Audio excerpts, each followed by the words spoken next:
Estefanía Cubillos Nova es una periodista egresada de la Universidad de Panamá, activista femenina y defensora de los derechos de las mujeres con discapacidad. Su más reciente proyecto es El Mapa Sonoro de Estefanía, un documental inmersivo que propone una experiencia poco común, descubrir el mundo desde el sonido y desde la cotidianidad de una mujer ciega. Hoy conversamos sobre este proyecto, el poder del cine como herramienta de transformación social y los desafíos de construir una sociedad verdaderamente inclusiva. Estefanía, eres una periodista formada en la Universidad de Panamá, activista y ahora coproductora de documentales. Si tuvieras que resumir el hilo conductor de ese recorrido, ¿qué tú crees que ha permanecido igual desde tus años como estudiante hasta el día de hoy?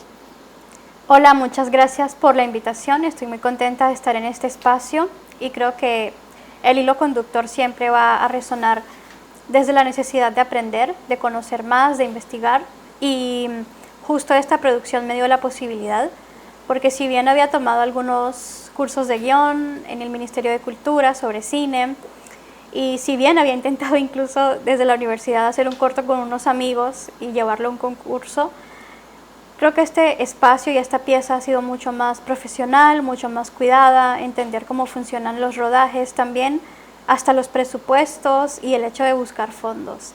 Entonces todo eso requiere aprendizaje, curiosidad, investigación y aprendizaje al lado de Yohadi Ramírez, quien ha sido la directora y productora también de esta pieza y quien además ha puesto su mirada en este tipo de filmaciones. Estefanía, ¿qué significa ese mapa sonoro y qué descubrimos sobre una forma distinta de percibir el mundo desde tu experiencia? Bueno, sin duda este mapa sonoro tiene una mezcla de sonidos, sensaciones, texturas, no solo desde lo audiovisual, sino también desde lo conversacional. Entonces es un documental que une lo familiar, también desde el aspecto de activismo y desde mi parte más profunda en pensamientos, y se retrata, en mi caso, a una persona, a una mujer ciega que vive y que sueña también desde la autonomía, desde el sonido, pero desde la libertad de conocerse a sí misma, de producir cosas, de trabajar y de viajar, porque es un documental que se desarrolló entre Panamá y Costa Rica. Qué interesante. ¿Sientes que este trabajo rompe mucho con lo que son los estereotipos sobre la discapacidad?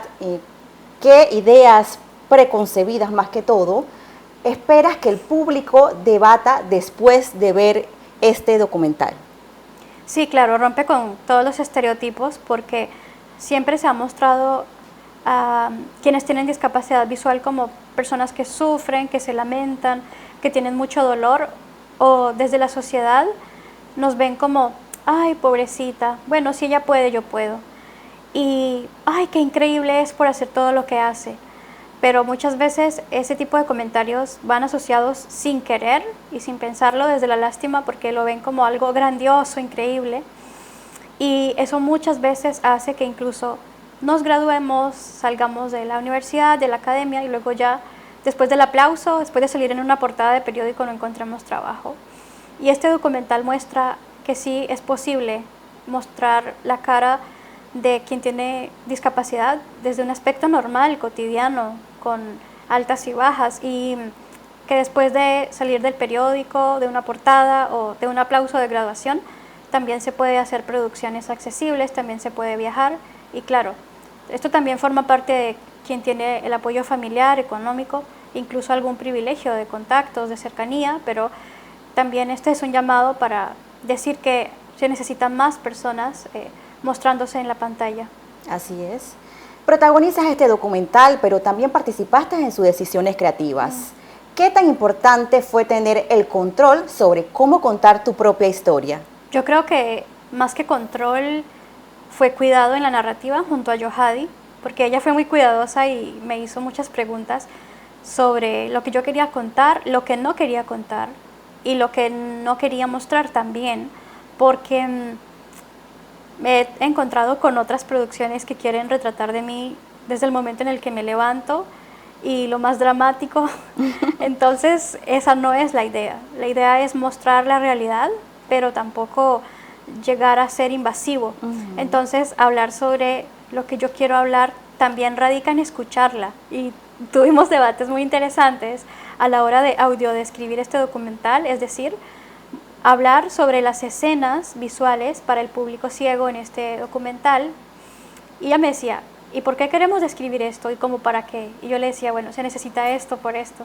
Y compartir también con ella espacios, con el equipo, conocerles y romper el hielo con el equipo también, porque nos acompañó Axel y también Christopher, ambos en distintas producciones de cámara, sonido, y contamos también con otras personas que estuvieron en el apoyo de audiodescripción para montar todo esto, con Manuel Campos, y fue muy interesante porque involucrar al talento panameño para contar una producción sin precedentes, además con un presupuesto pequeño, eso también implica que hay que tener un cuidado, incluso para la proyección del documental estamos cuidando muchos detalles, y cuidar no significa controlar, porque no todo va a salir perfecto.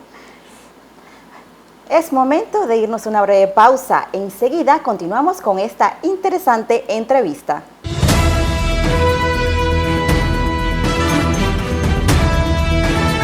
La Universidad de Panamá inicia su proceso de admisión 2027 y esto es lo que debes conocer.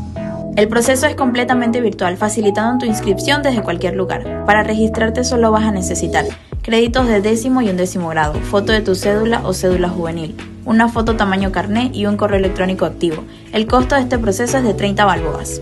Es importante que completes cuidadosamente cada ítem del formulario y no realices el pago hasta que la dirección de admisión te lo indique. Recuerda que tienes hasta el 30 de septiembre para hacer tu inscripción. Da el primer paso hacia tu futuro profesional con la Universidad de Panamá. Un bastón rueda por distintas texturas. Yo creo que tomé conciencia de que no veía o que había algo diferente en mí. Fue cuando fui a la guardería, casi que entre la guardería y la escuela, porque me di cuenta que otros niños hacían cosas que yo no. Estefanía explora el parque y graba sonidos.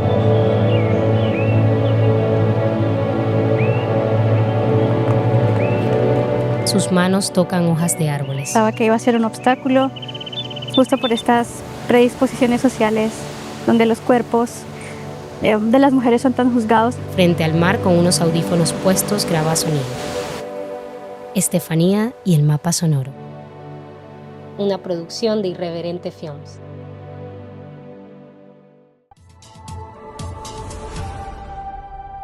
Investigadores de la Universidad de Panamá desarrollarán un estudio científico en la región de Azuero para evaluar la calidad de las aguas subterráneas y marino-costeras, con el objetivo de identificar posibles contaminantes que impacten los ecosistemas y las comunidades. El proyecto es liderado por docentes de la Facultad de Ciencias Naturales Exactas y Tecnología en colaboración con el científico internacional Kenneth Carroll del programa Fulbright y profesor de la Universidad de Nuevo México en Estados Unidos. Deseamos entonces conocer y empaparnos sobre la investigación que él hace específicamente en las aguas subterráneas, que es un tema aquí en Panamá que está un poquito en la mira, y además de esto relacionarlo con la diversidad biológica de los ambientes. Una línea continua de investigación a través de los años. Hemos estudiado la diversidad presente en los ambientes, pero ahora queremos ver la relación directa con los factores ambientales. Esta iniciativa fue seleccionada como uno de los proyectos ganadores de los premios CUFI 2025 de la Universidad de Panamá, destacando su relevancia científica.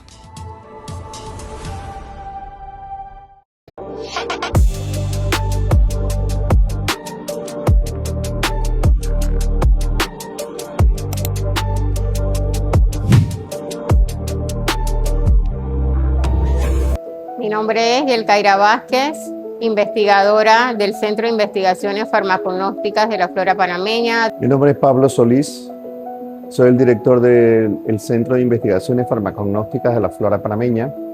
Sabemos que el cáncer es una de las enfermedades con más mortalidad. Tenemos muchos pacientes con cáncer a nivel de Panamá y a nivel mundial, y que es una lucha constante tratar de descubrir ese fármaco Entonces, pues este trabajo representa ese esfuerzo de un equipo de investigadores de Ciflorpan, tanto botánicos, farmacéuticos, químicos, biólogos, y que en este caso pues representa ese cúmulo de ese conocimiento, de esa biodiversidad. Realmente mi inquietud siempre en el momento de estudiar o de definir una carrera para la universidad es que mi objetivo era investigar en las ciencias médicas. Pues Panamá cuenta con una rica biodiversidad, somos uno de los países privilegiados y que debemos conservarla, protegerla. Y esta rica biodiversidad es como una farmacia que tenemos una farmacia con moléculas que aún no han sido descubiertas. Y es lo que hace Ciflorpan, descubrir esas moléculas. Nosotros realmente formamos una estrategia para lo que es la selección de las plantas que nosotros vamos a estudiar. Panamá tiene una alta biodiversidad, más de 10.000 especies en nuestro medio, y por tanto nosotros tenemos que armar una estrategia antes de salir al campo a ver y a localizarlas y luego colectarlas para poder analizarlas en nuestros laboratorios. Al ver con la estudiante Lourdes García que el plato reflejaba, el microplato donde tenemos pues las células, con los extractos reflejaba esa inhibición del crecimiento de las células cancerosas, pues nos llenó de mucha emoción saber que contamos con plantas que resultaron activas en actividad anticáncer y que representaban potenciales para luego realizar ese aislamiento químico y poder determinar cuáles son esas moléculas responsables de esa actividad farmacológica. Bueno, de esta investigación nos gustaría que se dijera pues, que Ciflorpan se ha dedicado a la búsqueda de medicamentos en diversas patologías, diversos ensayos, que ha dedicado más de 40 años a la investigación de la flora panameña, ha sido pionera en la investigación de la flora panameña, pionera en la formación de investigadores en el centro. Definitivamente me siento muy orgulloso de pertenecer a la Universidad de Panamá y que hemos aportado a la ciencia a través de todos estos años de trabajo con un buen equipo de científicos que conforman el Centro de Investigaciones. Pues me siento sumamente orgullosa de la Universidad de Panamá y pues estamos muy orgullosos de pertenecer a esta casa de estudio.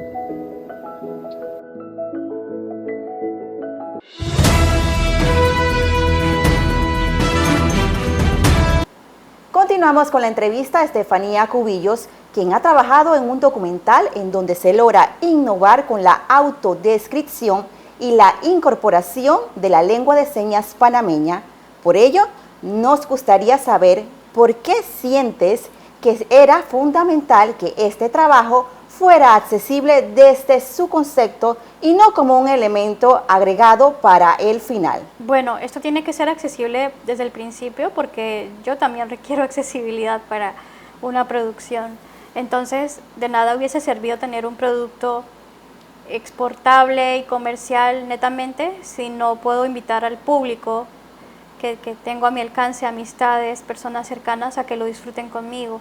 O además, también generar la sensación de que se necesitan más piezas accesibles, y generar audiodescripción y tener lengua de señas debería ser algo fundamental y que ni siquiera se cuestione, porque las personas sordas están muy alejadas de los contenidos audiovisuales justamente porque no se incluyen en la cultura. Las personas sordas necesitan mayor información y qué interesante sería que desde la industria cinematográfica, fílmica, se incluya más información sobre esto. Yo recuerdo que una chica sorda, cuando salió La forma del agua, esta película le impactó porque no sabía que la protagonista era una mujer sorda. Y en sí desde el libro es una mujer sorda, pero las personas con discapacidad auditiva no tienen el alcance cultural que deberían porque no hay información accesible. Vamos al Cinépolis, por ejemplo, y no hay audiodescripción, no hay nada. Entonces, la audiodescripción me acompañó a mí desde pequeña y de adulta pude disfrutar de circos callejeros en Bogotá porque tenían audiodescripción, incluso de obras de teatro con audiodescripción, y pienso que la industria debería estar preparándose para esto. Ya está en Netflix, ya está en varias casas productoras de televisión, de cine, ¿por qué no hacerlo? Incluso desde España también hay una fuerte industria con la audiodescripción desde hace muchos años, desde el 90, incluso yo creo que antes. Entonces, se necesita que un proyecto sea accesible desde el principio, simplemente porque es un derecho humano y cultural y para el público, y eso lo entendió Yohadi.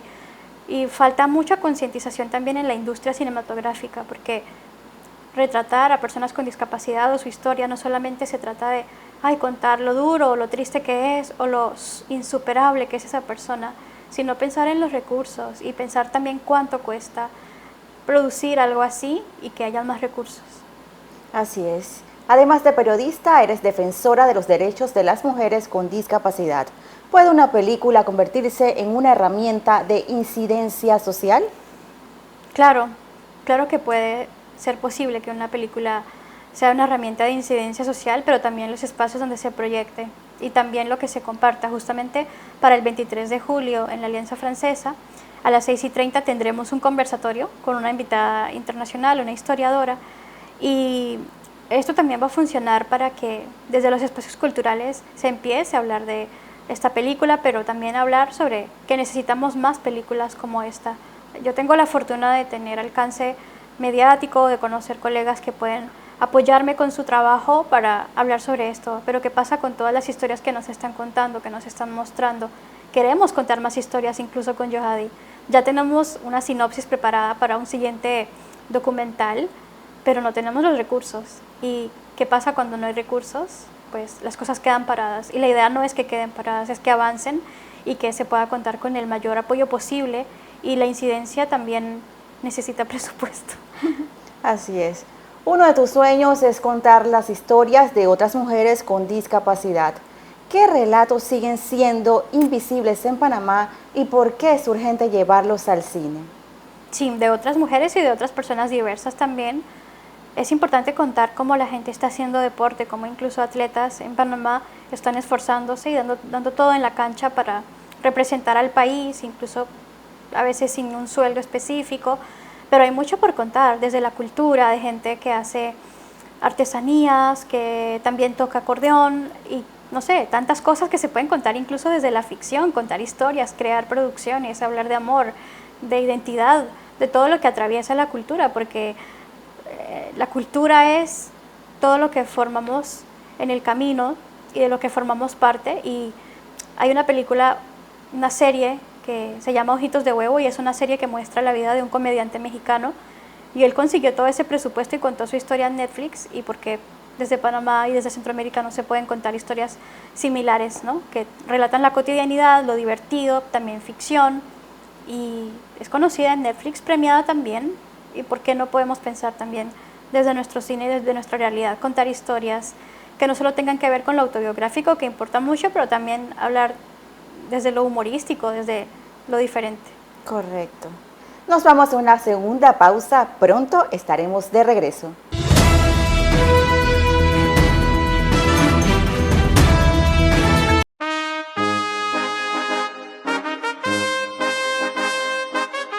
Ustedes son la compañía del enfermo cuando se hace de noche, cuando las luces se apagan, los ruidos se apaciguan y los miedos florecen. Son la mirada que transmite tranquilidad, la mano que sostiene en las noticias difíciles, la presencia que enseña a abrazar la vida y también a despedirse de ella. Son la combinación perfecta entre el servicio al prójimo y el conocimiento científico que respalda el cuidado.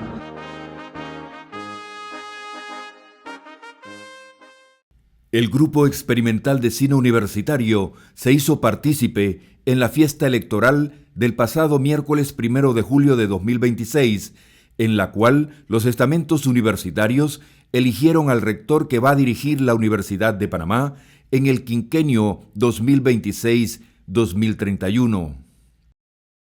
Se realizó una serie de entrevistas donde propiciamos un espacio que permitió a la comunidad universitaria y sociedad en general conocer directamente a los candidatos, facilitándoles exponer sus planes, programas y acciones para dirigir nuestra primera casa de estudios superiores.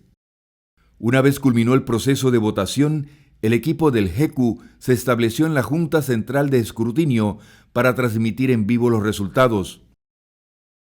Culminado el conteo del 100% de las 200 mesas, el organismo electoral universitario proclamó al doctor José Emilio Moreno como rector electo de la Universidad de Panamá, tras lograr el 55.6% de los votos. Y le felicito a todo el equipo por el intenso trabajo realizado, el apoyo que recibimos tanto de la Dirección de Informática de la Universidad de Panamá como del GECU, y que nos permitió hacerle llegar de este torneo a través de la red, la página web de la Universidad de Panamá, de manera que todos estamos informados y la Universidad de Panamá hace una demostración de transparencia y de una acción cívica para beneficio de todos los universitarios y el país en general. Al recibir las credenciales, el rector electo de la Universidad de Panamá, doctor José Emilio Moreno, dirigió un mensaje de unidad a la comunidad universitaria. Hay que buscar es la unión, así como nuestra nómina se llama Unidos por la UP, nosotros tenemos que dar ese ejemplo. La unidad debe imperar en esta universidad, sobre todo en los tiempos que estamos viviendo.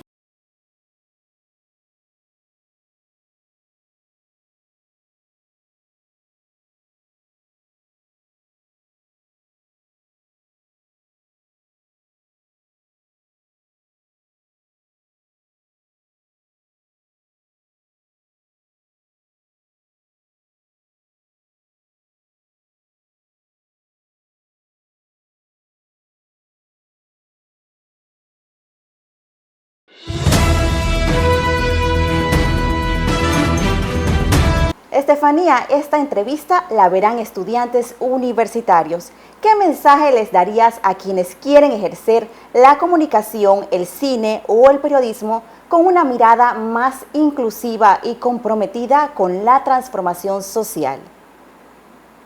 Yo pensaría que primero tienen que ver a la inclusión como un tema necesario y no es un tema de moda, un tema que está en auge y entonces hoy lo hablamos y mañana lo olvidamos. Involucrar esas prácticas en su vida cotidiana.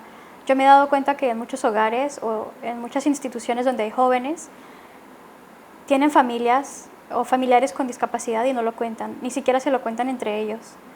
Y empezar desde allí a reconocer en su entorno qué hay, qué tienen. Eso puede ayudar a contar mejores historias, a hacer producciones más accesibles y visibles y también ser conscientes y muy realistas en que pues esto no da dinero, esto no va a ser famoso a nadie, esto no genera millones, pero genera un cambio social interesante y creo que puede generar muchos espacios para el diálogo, desde que se mire desde una forma humana y que no se piense que la persona con discapacidad debe retratarse como un show, un espectáculo. Eso es importante retratarlo y pensarlo. ¿Qué queremos contar? ¿Qué estamos contando? ¿Qué estamos diciendo? ¿Y para qué y por qué? Estefanía, muchas gracias por habernos acompañado. Tu experiencia nos recuerda que la inclusión no consiste únicamente en abrir espacios, sino también nos invita a mirar, escuchar y narrar el mundo desde las perspectivas que durante mucho tiempo han permanecido invisibles. Desde la primera Casa de Estudios Superiores te deseamos muchos éxitos con este proyecto que nos presentas a todos. Y antes de despedirnos, nos gustaría que nos dijera cuándo va a estar disponible este documental. Sí, les invito a que puedan estar en la Alianza Francesa este 23 de julio a las 6:30 de la tarde. Les esperamos y muchas gracias por el espacio y por permitirme estar hablando sobre los testimonios y sobre los relatos que se tejen en el mapa sonoro de Estefanía. Nos vemos en una próxima entrevista. Un bastón rueda por distintas texturas. Yo creo que tomé conciencia de que no veía o que había algo diferente en mí. Fue cuando fui a la guardería, casi que entre la guardería y la escuela, porque me di cuenta que otros niños hacían cosas que yo no. Estefanía explora el parque y graba sonidos.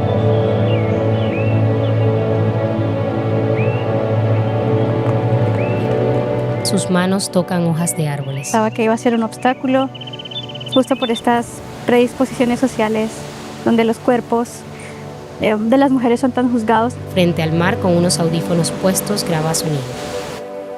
Estefanía y el mapa sonoro. Una producción de Irreverente Films.